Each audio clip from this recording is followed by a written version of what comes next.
What is going on, guys? I finally made it. Finally got back to doing 2 live streams in one day. This will be the beginning of yeah, getting back on track. The last few weeks I've been after the Crawford fight, I told you guys I was a bit burned out, and so it's taken me a little bit while. I kept making content, I kept going live every day, but I hadn't been going live twice a day like I was doing up until the Canelo Crawford fight. But here we are. It's my second live stream of the day. I just uploaded my breakdown, prediction, and analysis of Fawaz versus Janai Boston. That's a rematch. We know how the first one played out, guys, in a draw. If you haven't seen my breakdown prediction, I just uploaded it. It's in my stats. It's in my fight prediction playlist. Stats don't lie, so check that out. You'll also find my Dave Allen prediction. He's fighting Arslan Akhmedov, and then obviously Jaron Ennis versus Usma Lima. I put my breakdown prediction up for that fight as well. And I'm also it's Thursday afternoon. I'm also going to be doing a couple more videos before the weekend.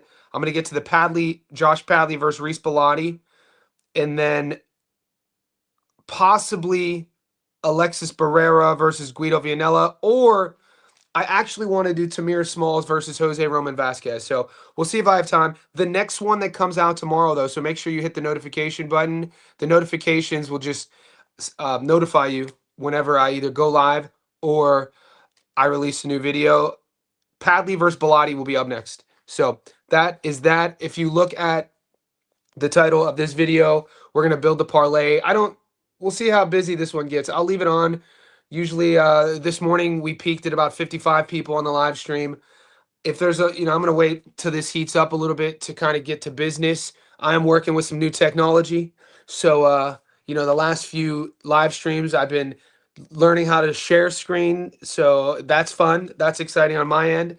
And we'll get to that in a second. Guys, if you haven't joined Johnny Says Boxing Insider VIP membership, the link is right there pinned in the comment section below. It's a couple bucks a month. It gives you more accessibility on the live stream. It gives you featured video shout outs. Also, more importantly, you get access to our private VIP pro betting Discord. That community, we started it 3 months ago. It's an awesome community to be a part of. Going into today, we're at about 241 Discordians. So click the link, come join, come get access, and let's make this money. So right now, the fights that were kind of being offered on Sportsbet, we have 1, 2, 3, 4, 5, 6, 7, 8, 9, 10, 11, 12, 13, 14, 15, 16. There's 16 fights being offered on Sportsbet. And then let's see what Bet365 is offering. As you guys are tapping in, let me know where you're coming from. Make sure you like this video, hit a thumbs up. Let me know if you have any questions about the action this weekend in boxing. We got a lot of fights. The big ones are obviously, the biggest one is the return of Jaron Ennis. This will be Jaron's first fight at 154. He's taking on the IBO world champion, Usma Lima. This fight is in Philly. We know Lima's only loss is when he took on Aaron McKenna on 4 days' notice. He went up to 160 and lost the decision. So I know that Usma Lima is not a household name, but from the comments section on Instagram and reading a lot of the mainstream media boxing sort of Instagram pages, people think that Usma Lima is just a tomato can, that Jaron is just going to bulldoze him and walk him down. Lima is way better than you think. And if you don't know, watch his film study. He is a front foot fighter. He is an aggressive fighter. He's more similar to Stanionis than he is to any of Boots' more recent opponents. And so that's going to be interesting. He wants to get in a slug fight. He wants to get in a dog fight. He's also Boots' first southpaw. That's going to be interesting. So there's a couple firsts that we're gonna watch Saturday night. We're going to see Boots' first time at 54. We'll see how much that weight cut was actually killing him. You know what I'm saying? It's been well documented that making 147 was absolutely horrifying for him. All you had to do was look at his weigh-ins and look at his face. He looked gaunt. He looked drawn out. And so that being said, people were thinking that he's going to be more filled out at 54. He's gonna carry the power up from 47 to 54, and we'll be watching it. We'll see how he deals with the weight class. Since we got the first question, Walk Vaughn, I'm gonna feature your question. All right. So give me a second. So Walk Vaughn asks an important question. While he does that, I'm gonna bring up the odds. So present, share screen. I'm talking myself through this. Sebastian Fondora, share. Okay, share screen, add stage, and here we go. All right, guys. So Walkvon asks me my take on Vianello and Barrera. I will be uploading my Stats Don't Lie video on it. I'm going to give you the odds right now. I'm going to tell you who I like. We talked about this a couple of days ago on our first live stream. So right now, Barrera is still the favorite, man. Alexi Barrera is the favorite. He's $1.82, meaning if you take Barrera right here on the money line, you get your money back plus 82 bucks. You put $100 on Barrera, you get your money back plus 82 bucks. Guido Vanilla is a $2.12 dog. 100 on Guido gets your money back plus 112 bucks. Look, the tape on Alexis Barrera isn't that good. You know, he's a Canadian fighter. He's coming off, I put the video up. I put his film study up in our Discord. There's not a lot to like about him. He looks good for about 30 seconds of each round. For the first part of each round, he looks technical. His shots are clean. He's accurate with his punches. But then from there, he starts to fall apart in almost every round. Also, you look at his resume. We'll do that real quick. Okay? Let's pull up the resume. He hasn't fought anybody. And so when I mix that with Vianella's pedigree, Vianella, he's an Italian, was an Olympian. We just saw Guido take on Kiki Torres. He wasn't victorious. He lost a decision. But Guido's the same guy who knocked out Arslanbek. Arslanbek is main eventing in the UK against Dave Allen. And Guido's not a big puncher. He's not a one-punch knockout artist guy. Guido's a big heavyweight. He's a slick heavyweight. He's crafty. And I think that he's going to eventually wear him down. I like Guido, to answer your question, Walkman. I like Guido as the underdog in this fight. Real quick.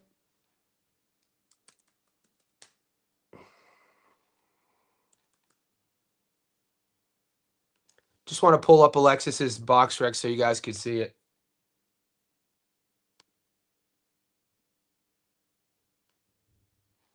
Okay. Have a look at this real quick, boys. All right. So here's Alexis's box rec. 12-0, 10 knockouts. See, box rec, every time I share box rec screen, it acts suspicious. You see how it's frozen? This is why I don't really mess with box rec. So who's he beaten? You know what I'm saying? He's coming off a victory over Resendez. He's beaten Cassis, Mike Marshall. There really isn't any names that jump off the screen. You know what I mean? So, in my opinion, I'm going to go back here. In my opinion, I think they got it wrong. I think the odds are wrong on this.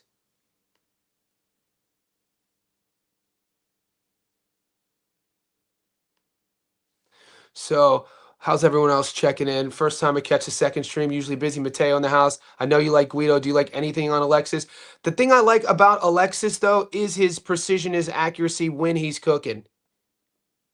Walkvon, you're welcome. I thought Guido could have gotten a nod against FA. That's what I mean, too, boys. And you look at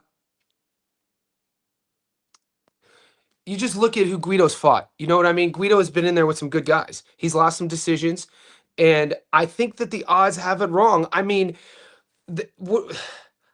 sometimes it kind of, when I see the odds the way they are in that fight, it kind of makes me second guess sometimes myself. I think that's kind of normal for what we do, because we're not just watching film study. And this is the whole chat. If you're new to the chat, we say welcome. But guys, this is an educated chat. This is an educated Discord. And so I'm not the only one giving my take. I'm liking the camera. But if you go to the Discord, man, this is the best part of being in that group, is that, you really get to pick the brains of some guys who put the work in. I was getting ready for bed last night at 8 p.m. here, because I wake up early, and I checked the Discord, and there's boys from Philly in the Discord at like 3 a.m. doing film study. I'm like, you guys, that shit was inspiring to me, to be honest with you. So yeah, stop sharing. Where are we at here? So I thought Guido could have gotten. In my opinion, they're building Alexis properly. Guido going down the Derevyanchenko route. Derevyanchenko, man, never been stopped. Derevyanchenko, in my opinion, is his like one of the toughest, most underrated guys in his era. You know, Sergey Derevyanchenko fought the best of the best. You know, wasn't always on top, didn't always come out victorious, but he never got stopped, right? Derevyanchenko was an animal. Chris B, don't do it, Chris B. Chris B, how dare you? I gotta highlight this comment because this is bad juju. Deechko versus Franklin. No way, man. Deechko and Franklin are like C-level, sort of YMCA club level guys. Guido Vianella is a legit boxer, man. He's high level. He's an Olympian. Guido has some class to him, man. Kiki Torres, if Kiki Torres fights Guido 4 years from now, I know they fought like a year ago. I think because Kiki's still so young. I think if Kiki would have fought Guido like 4 years from now, Kiki probably stops him. But dude, Deechko and Franklin, it's not going to be. That was talk about a horrible fight to watch, man. He also spars a lot with top guys. Visit Sportsbet app, view that. Stop sharing. And so, yeah, that's where we are. Hopefully we don't get a fight like that. What's up, Julius? Guido's allergic to inside fighting. Yeah, so, I mean, it just depends on what you like. Like I said with the tape, what I see on the tape is the fact that, let's pull the odds up again. Alexis Barrera looks great for like 30 seconds of each round. That's all I'm going to say. And then after that, he doesn't look good at all. He starts falling apart in each round. His technique starts falling apart. His shots start missing. He gets off on that front foot.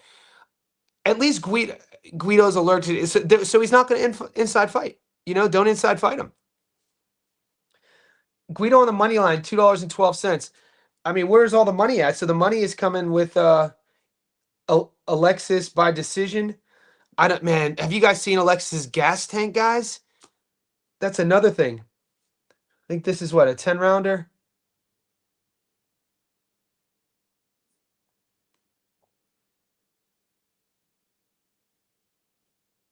It's a 10-rounder. I like Guido. Guido, 6'6", 6'4". He has the height advantage, the reach advantage. They're about the same age. I mean, look who's he's fought. Share this tab instead. All right, this is who they fought. Let's get into this real quick. Let's go back to this. All right.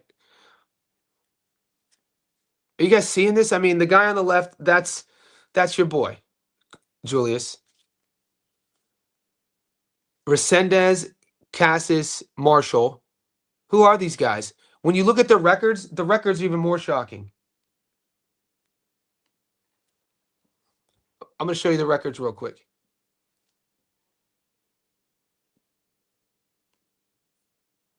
Yeah, every time I pull up BoxRec, by the way, it just totally crashes my browser. So I might have to keep that in mind. Okay, let's check this out. Resendez 13-1. Like, who are these guys? Guillermo Casas 10-3, Mike Marshall 6-4, 8-0, 14-2.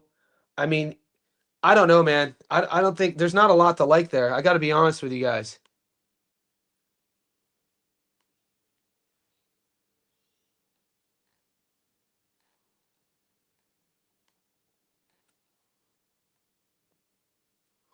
So yeah, if anything, if you guys don't like it, maybe stay away from it. I like there's a couple fights that I really do like that I am definitely going to take action on.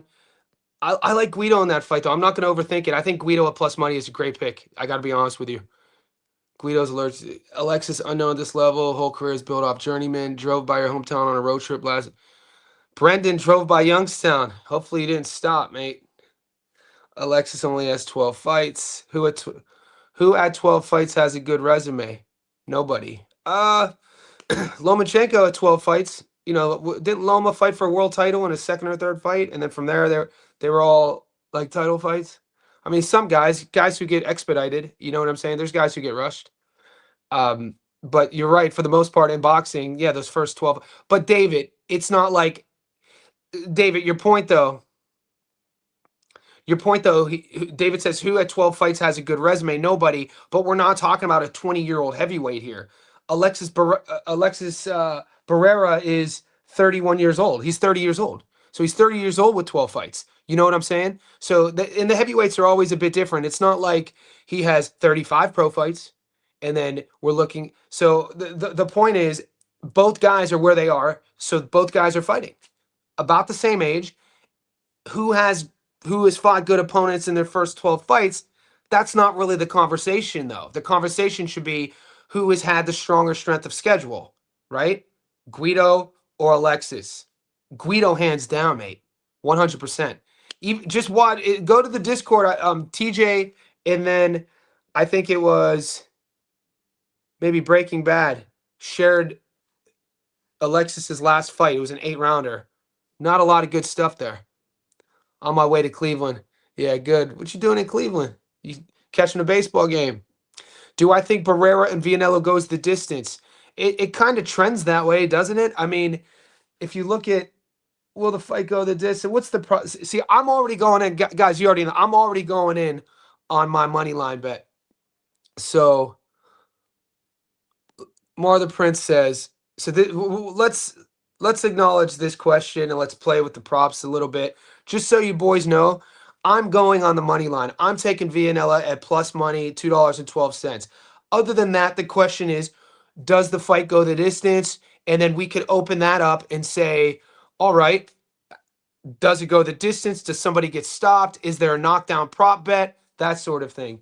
So will the fight go the distance? Yes, $1.52. I think so. But then again, I question Alexis's gas tank. But it's not like Guido. I mean, Guido stopped your boy. I mean, I'm sure there's some boys on the chat here that are taking Arslanbek to beat Dave Allen, and Guido stopped Arslanbek late, and we know that Arslanbek gasses out as well. Big giants like this, they throw everything into every punch, and then you end up getting stopped by a guy like Guido Vianella. So, will the fight go the distance? I actually think picking a yes or no. Like yes is $1.52. I'll give you a bigger screen there. So yes is $1.52. No is $2.45. I actually think that prop bet, will the fight go the distance, is riskier than taking either guy on the money line. You know what I mean? So if you like either guy, I would just do the money line route. I think Guido by decision would probably be my bet. If I wanted to get fancy, Guido by decision, $3.90. You know, $3. I mean, that's really good value, boys.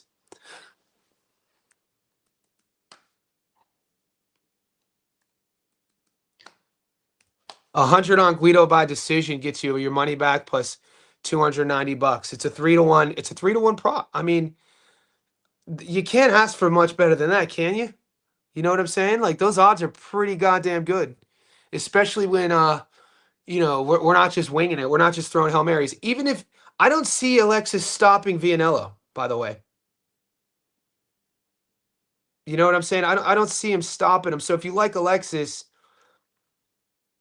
and I also don't see Alexis outpointing him. I think, it's not shocking to, say that Guido's the more, I think Guido has the more class to his game. But there are moments. Alexis has his moments. He does. I only watched about 15 rounds of him. I watched his last 8-rounder and then half of the fight before that.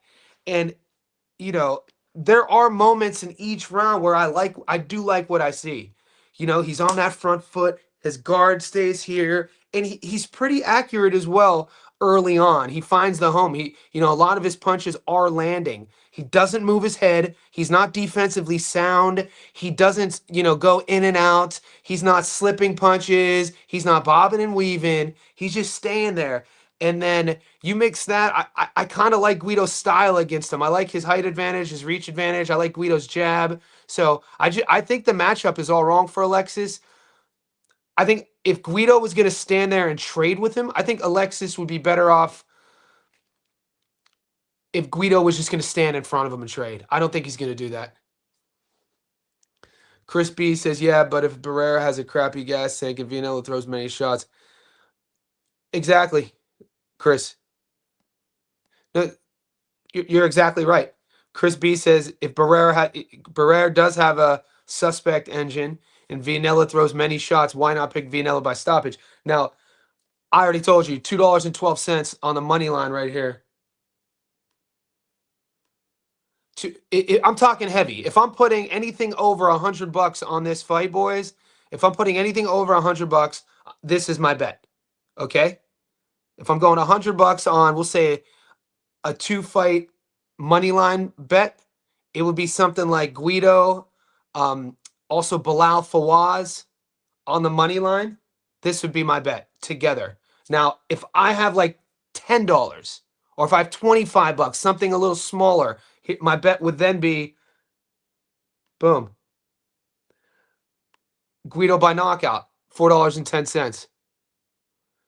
And you could tell, look, if you look here and look here, Guido by knockout and Guido on points is very similar. So what Chris B highlights, the bettors understand that as well. It's all going to come down to it, because peep game, isn't that crazy that Barrera is the favorite on the money line, and he's supposed to be the big puncher? But when you look at Barrera's chances of winning by knockout, they're at $5.30. Those odds are steeper than Guido's. What does that tell you? It tells you that we got a smart market. You know what I mean? It tells you at least. I don't think the money line is a smart market, but I think the options are a smart market. I think that's about right. The people who think that Alexis is going to outpoint Guido at 255, I think that's a trap. You know what I mean? I don't see money. It's weird seeing those odds right there. Do you guys see that? That means that more money is coming in on Barrera to outpoint Guido. I mean, have they watched tape? That means that they think that Alexis's volume is going to be more, and then Guido is going to, get outpunched by Barrera over 10 rounds. That's crazy to me, because you would think what I would think is the fact that because Barrera is the favorite, you would think, and his knockout to win ratio, you would think that Barrera's knockout, his method of victory would be by knockout. Piff's perfect parlays. I like Vianello in Canada. Alexis uses a smaller ring.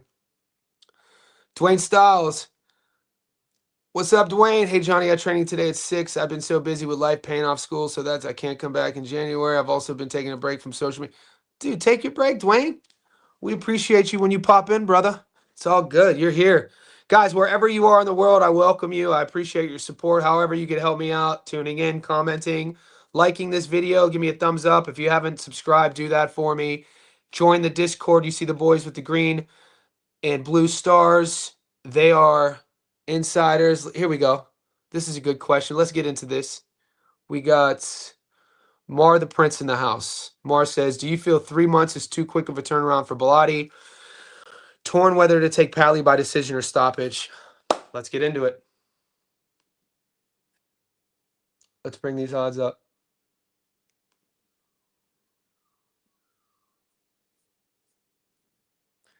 Yeah, guys, this is my next upload. So my next StatStone live video is going to be my prediction of Padley versus Bilotti. Here's the money line. Padley's currently $1.32 favorite. 100 on him on the money line gets you $32. The draw 16-1.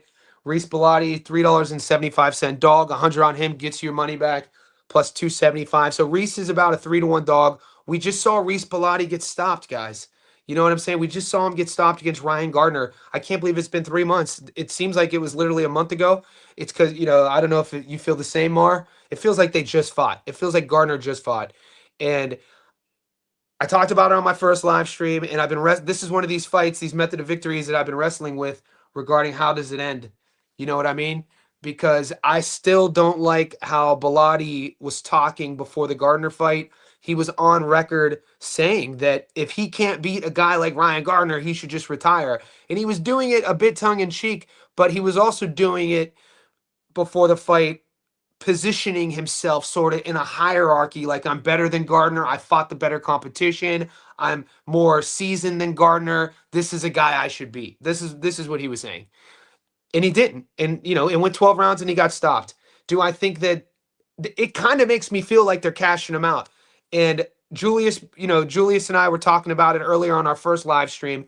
It kind of feels that way with the quick turnaround, because why not give Bilotti Ryan Gardner? You know what I'm saying? Like, when I read that, when I saw Matchroom tweeted it, when I went to Eddie Hearn's Insta and saw it on my Insta feed, I had to look twice. I got to be honest. I was like, is that a misprint? Isn't that supposed to be Padley versus Gardner? Because Bilotti retired. He just got stopped. So all in all, this is I've really we keep talking about that $10 bet, that $25 bet. I mean, you take Padley by stoppage at $4.50. I wouldn't be mad at you. You know what I mean? I wouldn't be mad at you. So I think that's where I'm going to go.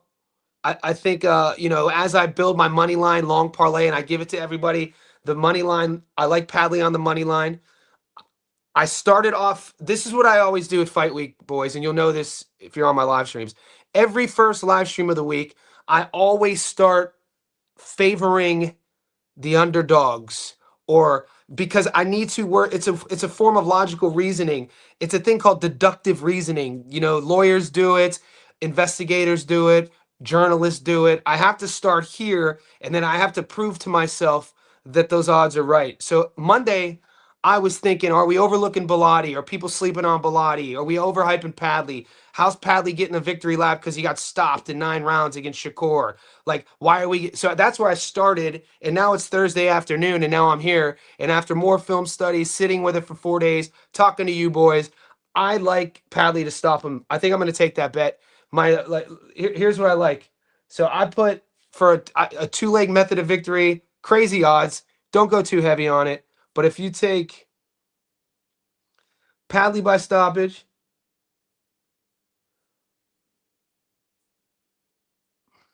what was the other one?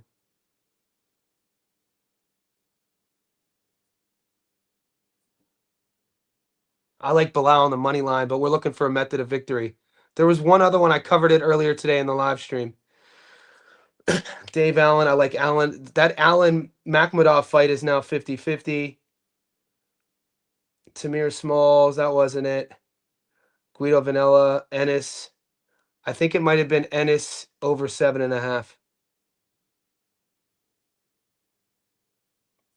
Total rounds, round market, total rounds in fight, that one. So this is something that I really like. And that's paying out $8.50. So we add that on a ticket. $100 gets you your money back plus $795. So it's almost 8-1. Padley by knockout and Ennis over 7.5. I'm not gonna lock that in, but that's something I've been flirting with. That's something I've been thinking about. So let me get caught up here. Dwayne Styles, you have my shirt. Have a good night, Dwayne. Pedro Padley is really good. I think he's world level. They signed this fight like a month after the Gardner fight. They did. Yeah. Did anybody else think it was weird though? Did anybody else think that it was weird that they signed Reese for this fight? You know what I'm saying? Only because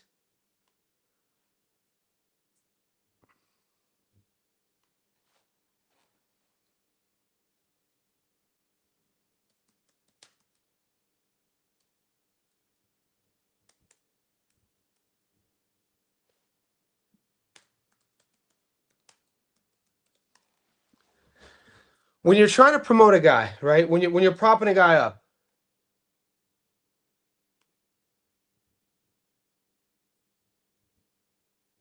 you want momentum. You know what I'm saying? You want to create momentum. So Padley's coming off a victory. It's not like he fought in April. He fought Marcos Vetnovich, and he won by knockout. You know, he dropped him twice in the 5th round. So it's April, May, June, July, August, September. 6 months later, why are you fighting a guy coming off a loss? Why is he fighting a guy coming off a loss? I would have liked to see Gardner versus Padley. That's what I thought would have made sense. I think they are cashing Reese out. I mean, probably setting up a parlay Gardner 5-on-5 fight. Yeah, there's rumors about a 5-on-5. Christian George. All right, boys, sell me on this. Somebody talk to me on why Jaron Ennis stops Lima early, because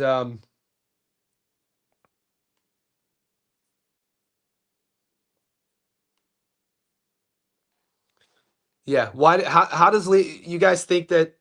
So Christian George says, I'm scared Boots stops him early. Boots is scary. Answer me this. Is Jaron Ennis a one-punch knockout guy? It's not like Ennis. He has a lot of knockouts, a high knockout to win ratio. So when I hear early, I think he's referring to the over and under, because I like Boots at $1.90 over 7.5. So I think that's the number I'm going to use. But early, you're right. Early might mean Christian. How early? Before 4? Do you think he stops him before 4? Let's go alternative round. All right. Under 5.5 is 288. This might be interesting. Somebody sell me on this. Here we go. Under 5.5 is 288. So if you keep on this ticket, if you keep Padley by knockout and under 5.5 for Boots, it's 12-1 odds. That I don't like that pick. I like over 7.5 for Ennis. I just think that Lima, I think he's better than a lot of people think. And Boots isn't a one-punch knockout guy. His power is more volume. His power is more cumulative. And you got to remember, it wasn't like Stanionis was knocked out cold. Stanionis' corner stopped it. And you know what I'm saying? So they saved him. And that you know why? Do you remember early?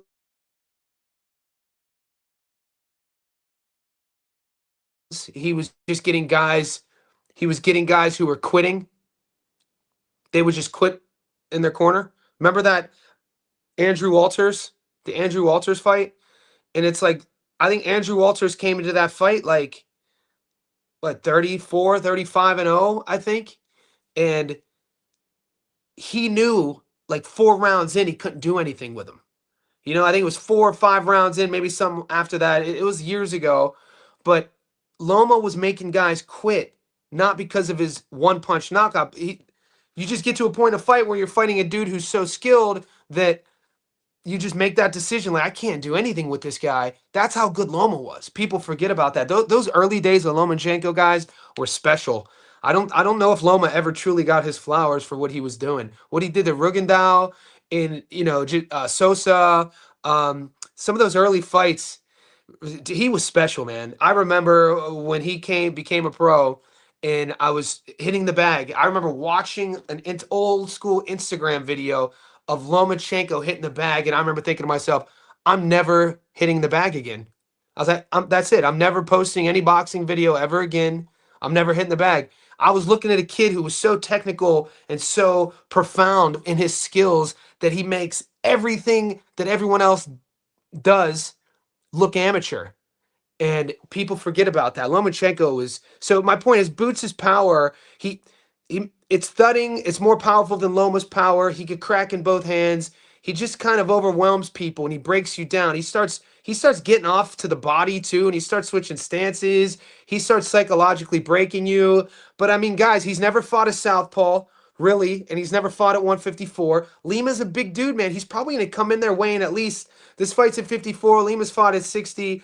You got to think, if you're looking at the stare downs, Lima's probably going to be weighing, I mean, at least what Boots is going to be weighing. And usually Boots, come fight night, is always 15, 20 pounds heavier than his opponent. And so Lima is a front foot fighter, to answer your question. Lima is a guy who wants to be in a dogfight. He fights off the front foot. He doesn't really have the greatest head movement, but he puts the pressure on you, and he's going to force Jaron to fight. So that does kind of play into a narrative. He is going to be there to get hit. We're going to see how Jaron deals with the pressure. I fully expect Lima to come out early and set a pace and force Jaron to fight him. So we'll see. I don't know, man. When I'm watching more and more of Ennis, I'm watching his highlights, guys. I think Matchroom just shared this montage. I'll put it up in a second. The way Ennis punches, it doesn't scream early knockout to me. You know, he slaps a lot. Jaron slaps a lot.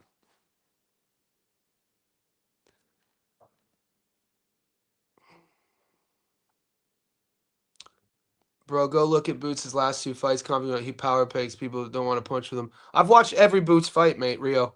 I've watched every Jaron Ennis fight I've watched. I think he fights better on the front foot. Boots has fast hands. He has hurt guys to the ear. Yeah, hand speed's amazing.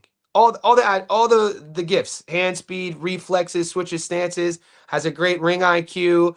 He can make adjustments. He could fight you on the outside. He could fight you on the inside. He has a great uppercut. I actually like Boots in the pocket. I like Boots from Southpaw more, by the way. I talked about this on my last breakdown.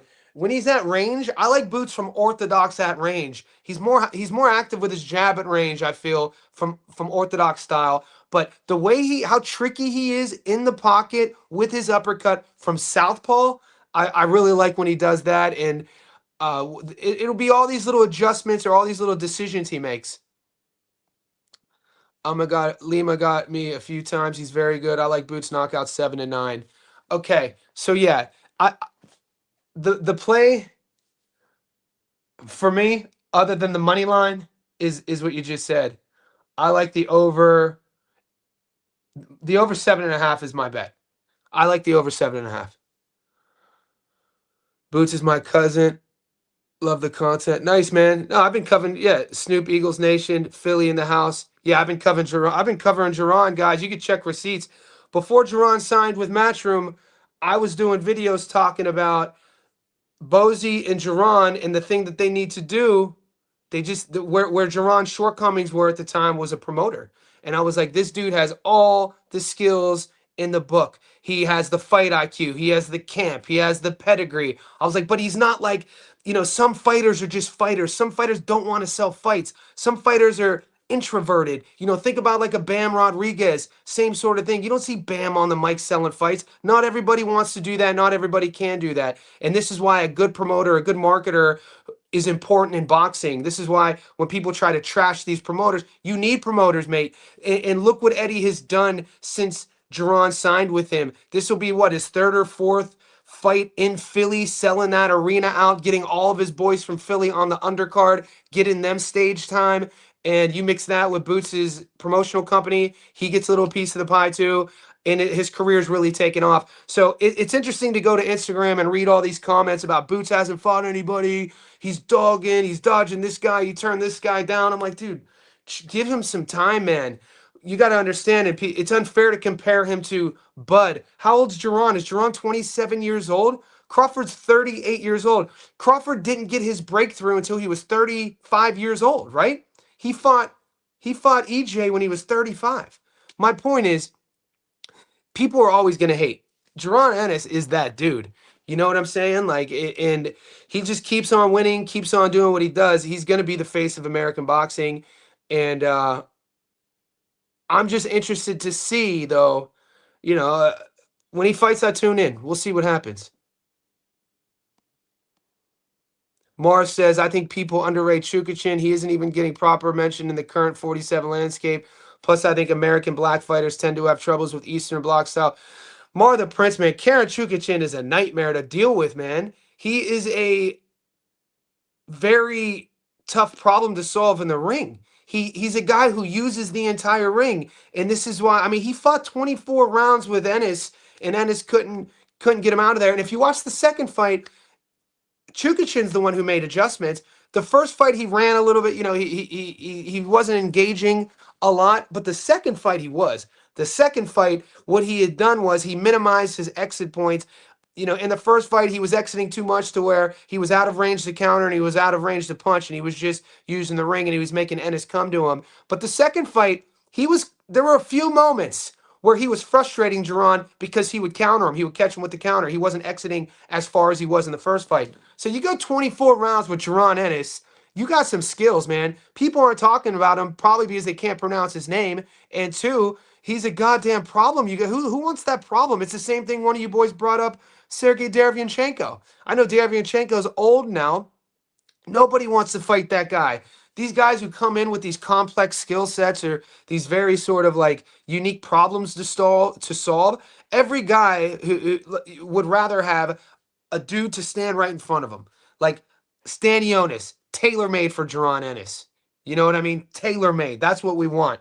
A guy who's athletic, a guy who could switch stances, a guy who could take a shot and give a shot with the speed. That style, if it was up to Boots, everybody he would fight would be like Stanionis. And the crazy thing is, Lima has that style. He's just going to be bigger. He's just going to be bigger. Breaking Bad in the house, taping Boots Lima right now. Sup, boy? Get on your tape work, brother. Get on your tape work. Breaking Bad in the house. Guys, if you haven't followed my guy, follow Nick Breaking Bad. He breaks fights now, does an amazing job. Give him some love. Give him some support. Go like his page. Go follow him and subscribe. Snoop, Eagles Nation. My man says, absolutely. I'm still waiting on some of the current 47 contenders to hop in the ring with Chukachin. I'd like to see how they do. 100%. For sure. I mean, who we got? We got the champions at 47. Lewis Crocker is a world champion, guys. Lewis Crocker is a world champion at 147. Mario Barrios, your boy Brian Norman Jr. And I got so much going on. My point is, since Boots left 47, Brian Norman Jr., Rolly Romero, Mario Barrios, and Crocker. Those are the four champions, right? I think Chukachin would have. I think Chukachin would give, any of those guys a fight. I think Stanionis. I would probably take Stanionis over Crocker. I would probably take Stanionis over. I'd love to see Stan versus Raleigh. That would be a really fun fight. We're already getting Devin and Brian Norman Jr. I can't wait for that fight. There's some good fights coming up, gentlemen. And then what are we doing with Barrios? What's Barrios doing, boys? What are we doing with Barrios? It's kind of, I think Barrios I don't know what to make of Mario Barrios, guys. Like, he frustrates me, man. I'm trying to be diplomatic. He frustrates me. I respect, he's a nice dude, professional guy. He just frustrates me. 147, it needs some turnover. Julius says the only attribute Lima has is his toughness. Lima was just a street guy with no future that decided to pick up gloves to save himself. Boots was born and bred to become a world champion. Yeah, that's called pedigree, my man. No, that matters. That matters. Julius, that definitely matters. TBE Boxing, I would also love to see Karen fight some of these fighters. 100%. Karen is a dog, man. Karen Chukachin's a beast.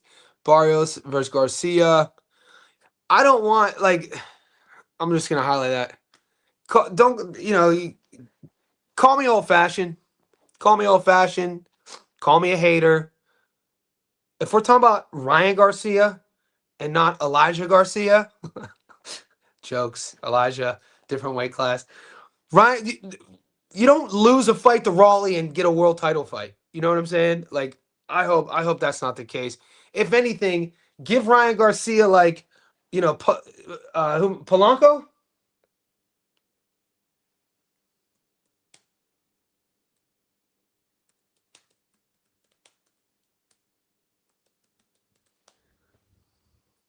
I want to see Ryan Garcia in a tough ass dog fight. I don't want to see him walk into a world title fight against Barrios. He shit Giasov. Nobody talks about Giasov either. We covered Giasov on the channel in his last fight. It seemed like it was 40 years ago. I think Giasov fought 7 months ago. I think Giasov versus Garcia. Garcia shouldn't get a world title fight. He should fight one of these guys.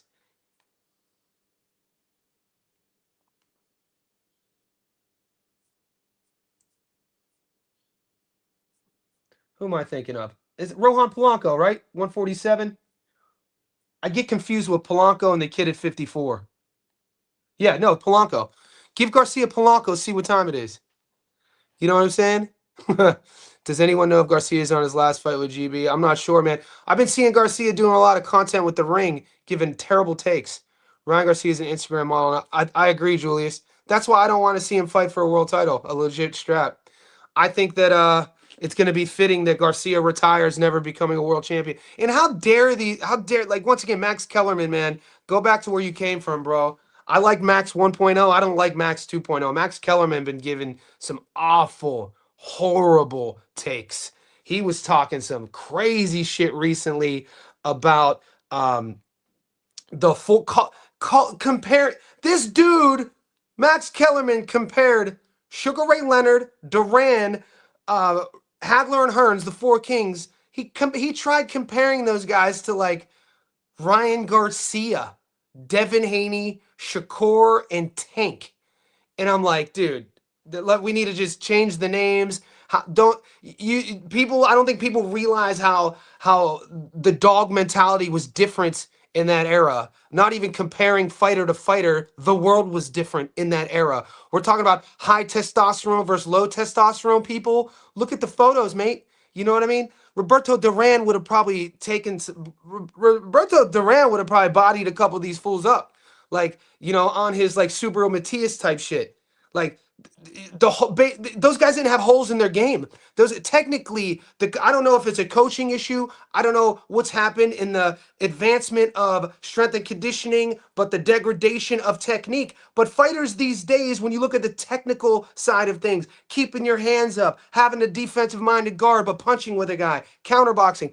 People these days, there's so many holes. Could you imagine Ryan Garcia with the holes in his defense trying to punch with Roberto Duran? What are you talking about? Thoughts on Fulton Foster? We'll get there. Fulton Foster, that's coming, Andresa.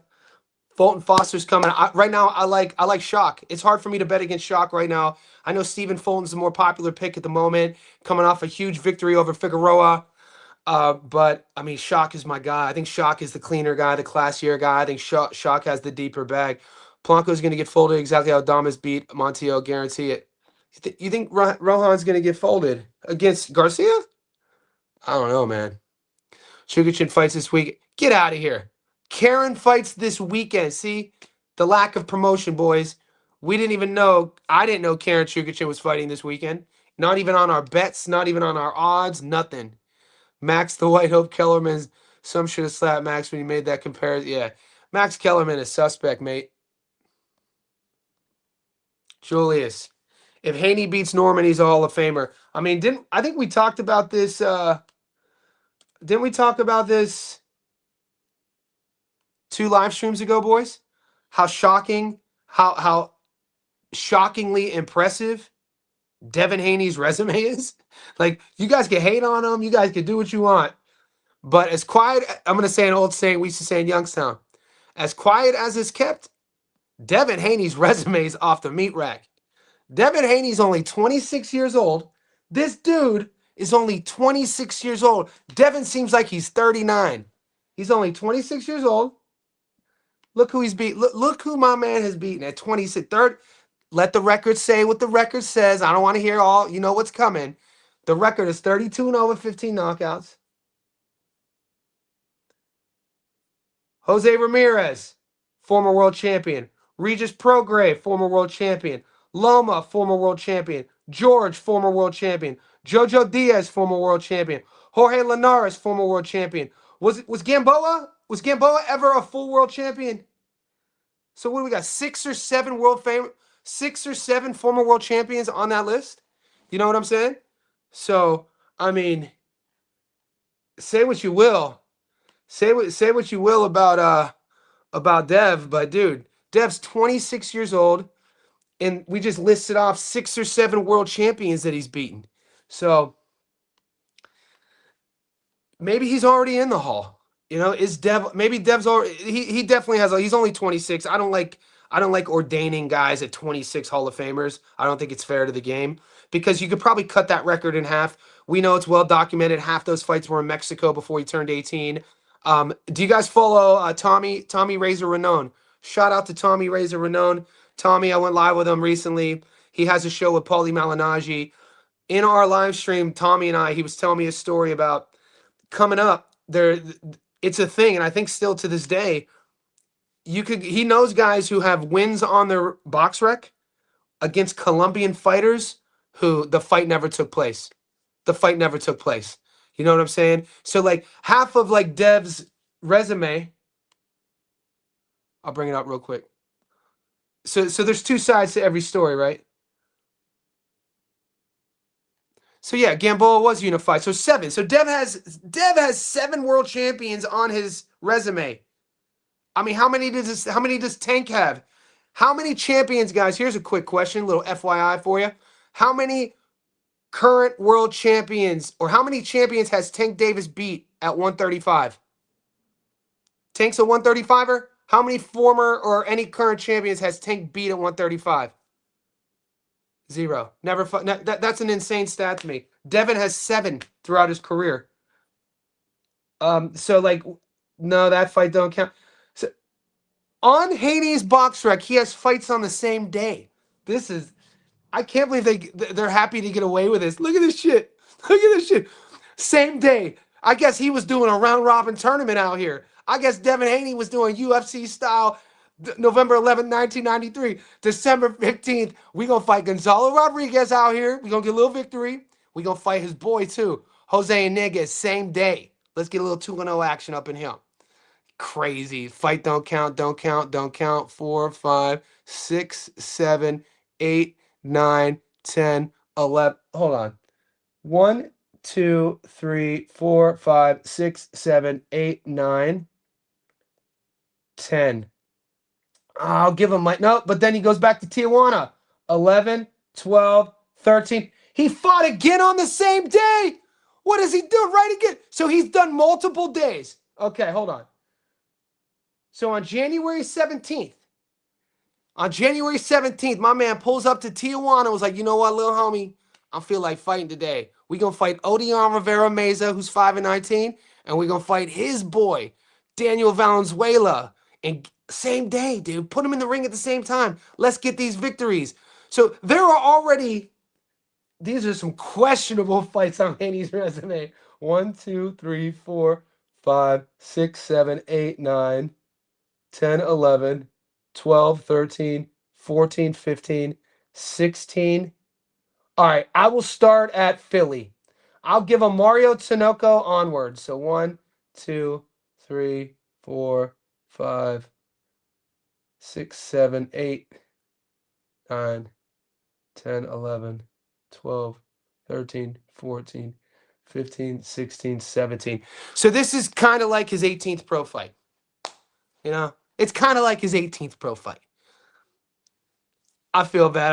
I'm not one to be shitting on Devin, man. He's only 26. I'm an old ass man. I'm a Devin Haney guy. 7 world champions on his resume. That's more than a lot of these guys. My whole point was Max Kellerman calling Ryan Garcia a 4 king. Get your ass out of here. What? Johnny, did you say Padley knockout in boots and it's over 7? Yeah. Jinru. Don't go too heavy on it, and I'm not going to make it official, but I'm liking it. That's what I have right here. So that's the, if you see this on the screen, Padley knockout 450, Ennis over $1.83. You put those on the same ticket. It's a nice little return. I'm going to probably ride with that one. Brendan, wild work. I can see world-class amateur Haney beating 2 out-of-shape Douglas Sandman at the same day, though, man. That's crazy work. Back to whoever said earlier, nobody fights anybody good in their first 10 fights. That statement was never more true than what we just found. Devin Haney, dude, and to even put those on box rec is crazy because, I remember when I did a little mini documentary on Pritchard Colon. And when I was doing Pritchard Colon's study, this is before YouTube. So I got my first boxing channel, guys, banned from YouTube. This would have been in like 2020 during the pandemic. And I had built it up, almost 10,000 subs. And at the time, the copyright laws were like, as long as you don't use fight footage, they were different. And so I used to do these videos and you never saw my face. I was just doing voiceover, and I was storytelling about fighters, their career, what happened to the fighter. And when I was doing Pritchard Cologne, I realized that one of the things that never gets spoken about,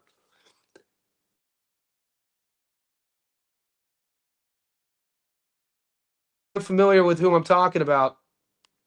Pritchard Cologne was the young Puerto Rican prospect, top rank, optically ticked all the boxes. You know, he had star written all over him. And, you know, he fights a guy, and, you know, it's remembered for the rapid punches. Like, I think if you count, I think over 70 of them. And then it goes to a decision, and he loses his first decision. He loses his first fight, goes to the locker room, loses consciousness in the back, gets rushed to the hospital, and then his whole life changed. They had to do emergency brain surgery, swelling on the brain, and now he's been literally, you know, it's horrible. It's horrible. But my point was this. When I was doing tape, because we're talking about activity, when I was doing research on telling the story on Pritchard Cologne, and you go to his activity, you go to his box rec. Yeah, and I'm not going to bring up the photo. I don't like how they do that before and after. It hurts me to even. This is one of the saddest stories in boxing. But you look at his activity. So Terrell Williams, he fought Terrell Williams October 15th, right? But then he had fought in August and September. So he was doing month fights up leading up to the Terrell Williams fight. He did it twice before. This was his third time. So this was his third fight in 3 months. He fought August 15th, September 15th, October 15th. And as you could tell, this was kind of like what they were doing. They were fast tracking him. So he would do three, and he did it up. This is how he was doing. He was fighting every month, and then he would take 3 months off, and then he would fight 3 fights in 3 months, and he'd take 3 months off. And it was kind of their system, right? But what was happening is as he was growing into his physique and growing into his body, the weight cut was killing him. He was fighting he was a super welterweight. You know, he's fighting at 154, and he was having to cut weight multiple times within a month. And so we know when you're cutting weight multiple times within a month, you're getting dehydrated. You're getting dehydrated. One of the things when we're getting dehydrated, we lose sort of the fluid around our brain. That gets dehydrated as well, and then we become more susceptible. We have less protection in our skull, in our brain. And it was one of those things that nobody was keeping an eye on. His handlers were doing. It's a very old school way to fight once a month, but he was cutting a lot of weight, and he was dehydrated. And it's just one of those things when I see Devin Haney's box rec, and he has 2 fights in the same day. It's like you got to do this one. Or when we were young, did you guys ever have that? When we were kids in school, man, and the teachers are yelling at you, boy, and you're in your seat, you're like 9, and you're sitting next to your boy, you just got caught cheating or something, you got caught talking, and they're yelling at you. My boys would be like this. That look. That's the look when I see Devin Haney's resume. It's like 2 fights in 1 day is insane. Guys, I'm gonna lock it up. Appreciate you, boys. We're back on track with 2 live streams a day. Tomorrow's my Friday morning. We got 2 live streams coming. My upload, Bilotti versus Padley. Like this stream, subscribe, join the Discord. Links pinned in the comment section below. I appreciate you.